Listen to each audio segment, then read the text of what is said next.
Film fascism జరుగుతుంది నా దృష్టిలో. Film fascism, cinema fascism. Film fascism ఏ విధంగా జరుగుతుందంటే, యాక్చువల్గా కళలన్నీ కూడా అణగారిన వర్గాలై ఉన్నాయి.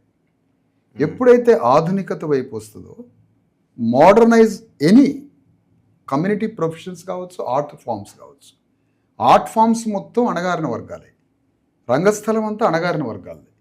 ఎప్పుడైతే సినిమా వచ్చిందో ఈ కళల్ని సినిమాటిక్గా మార్చుకొని తెర మీదకి అగ్రవర్ణాలు వచ్చారు. బ్రాహ్మిన్స్, రెడ్డిస్, కమ్మాస్, కాపు.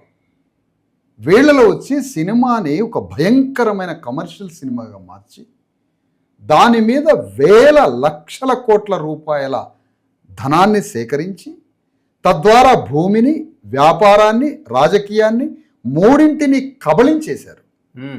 కబళించడం, భూమిని కబళించడం, వచ్చిన ధనంతో రాజ్యాన్ని కబళించడం, వ్యాపారాన్ని నియంత్రించడం.